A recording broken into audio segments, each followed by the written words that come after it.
यह सब सुनकर अजीब सा लगा मुझे। देखने में सर विलियम मॉड 70 वर्ष से कम का नहीं लग रहा था। उसका कहना है 80 वर्ष से इंडिया में रह रहा है वो। क्या 10 बरस का था वो तब जब इंडिया आया? झंझना उठा मेरा मस्तिष्क एक वारगी। मेरी समझ में नहीं आ रहा था उसमें कुछ भी, और जब जब कुछ स्पष्ट हुआ तो पूरा शरीर रोमांचित हो उठा मेरा। भय और आतंक से भर उठा मैं। सर विलियम मॉड कोई जीता जागता इंसान नहीं था।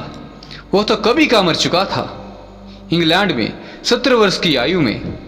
उसकी शांति की खोज में भटकने वाली आत्मा सशरीर मेरे सामने उपस्थित थी उस समय। अब अपने बगल में सर विलियम मॉड की उपस्थिति अत्यंत भयप्रद लगने लगी थी मुझे। सांझ की स्याह रात्रि की कालिमा में बदल चुकी थी अब तक। मैं उठा और तेजी से कब्रिस्तान से बाहर निकल आया। मेरी मानसिकता और शारीरिक स्थिति क्या थी बतलाया नहीं जा सकता है, लेकिन क्या सर विलियम मॉड की आत्मा से मेरा पिंड छूटा? नहीं, काफी दिनों तक अपने निकट उसकी उपस्थिति का आभास लगता रहा मुझे। कभी कभी तो उसके चुरूट की तीखी गंध भी भर जाती थी मेरे नासापुट में। अब तक मनोविज्ञान और परामनोविज्ञान का अच्छा ज्ञाता बन चुका था मैं। मन की गहराइयों को भी समझ गया था एक सीमा तक। कहने की आवश्यकता नहीं, सर विलियम मॉड की आत्मा के अगोचर सानिध्य का ही परिणाम था, इसमें संदेह नहीं।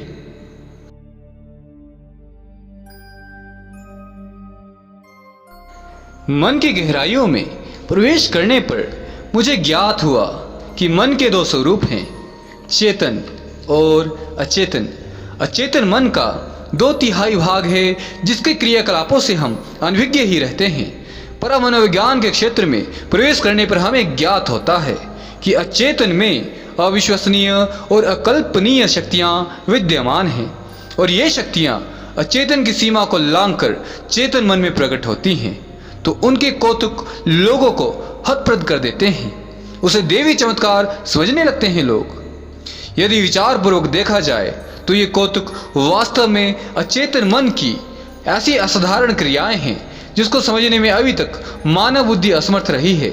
लेकिन एक ऐसा शास्त्र भी है जो अचेतन मन की अगाध शक्ति को भली भांति समझता है, और वह शास्त्र है एकमात्र तंत्र शास्त्र। वास्तव में तांत्रिक शक्ति अचेतन की ही अगाध शक्ति है जो विभिन्न क्रियाओं द्वारा देव प्रतिमा के रूप में, यंत्र के रूप में और मंत्र के रूप में प्रकट होती है और अपना आश्चर्यजनक प्रभाव व्यक्त करती है। परामनोविज्ञान अचेतन मन की शक्ति का ही विज्ञान है। वह सिद्धियों अथवा चमत्कारों की तर्कयुक्त व्याख्या यही मानकर करता है कि मन की शक्ति पदार्थ की शक्ति से कहीं अधिक और निसीम है, जबकि पदार्थ की शक्ति स्वयं अपने आप में असीम है। परामनोविज्ञान का विश्वास है कि प्रत्येक व्यक्ति का मन रहस्यमय शक्तियों के विपुल भंडार है, जबकि हजारों वर्ष पूर्व योग और तंत्र शास्त्र में अपने घन अनुभव के आधार पर इस सत्य को स्वीकार कर लिया था एक स्वर में। वैदिक मंत्र हो या हो तांत्रिक मंत्र, सभी उसी अचेतन शक्ति को अभिव्यक्त करते हैं।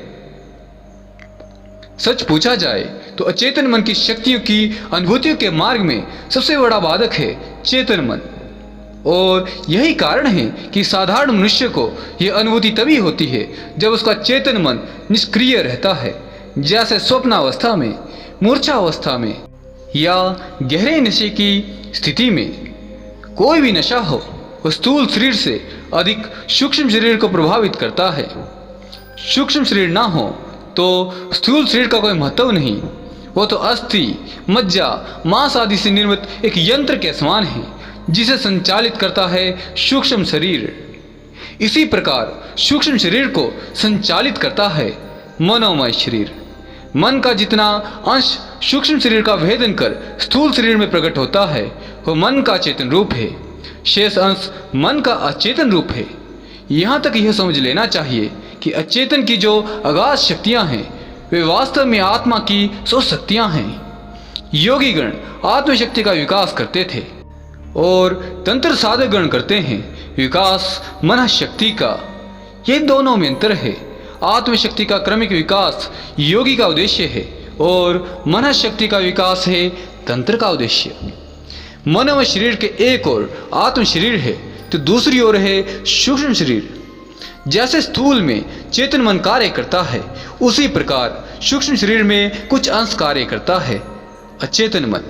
और यही कारण है कि सूक्ष्म शरीर अत्यधिक शक्तिशाली, अधिक गतिमान और तीनों कालों में प्रवेश करने वाला होता है। मदिरा पीने से शारीरिक हानि जो होती है वह अलग बात है, लेकिन उससे लाभ यह होता है कि मदिरा के प्रभाव से सूक्ष्म शरीर चैतन्य और सक्रिय हो उठता है और एक सीमा तक वह अचेतन से जुड़ जाता है। नशे की स्थिति में व्यक्ति के लिए स्थूल कोई महत्व नहीं रखता है, विस्मृत हो जाता है। वह उसके लिए वह जो स्थूल शरीर से नहीं कर सकता है, वह व्यवहार नहीं कर सकता है और जो बोल नहीं सकता है, वह सब उस स्थिति में अपने सूक्ष्म शरीर द्वारा कर लिया करता है। वह अच्छे से अच्छा काम कर बैठता है और बुरे से बुरा। उसके मुंह से गाली भी निकलेगी और मधुर वाणी भी, हाथ से खून भी करेगा और गोली भी चलाएगा और उसी हाथ से आशीर्वाद भी देगा। वास्तव में मदिरा पान किया हुआ व्यक्ति अपने आप को विस्मृत कर बैठता है। योग तांत्रिक साधना मार्ग में विस्मरण का अपना महत्व है, क्योंकि विस्मरण की अवस्था में अहंकार नहीं रह जाता है। मदिरा पीकर विस्मृत हुए व्यक्ति के भीतर अहंकार नहीं रहता।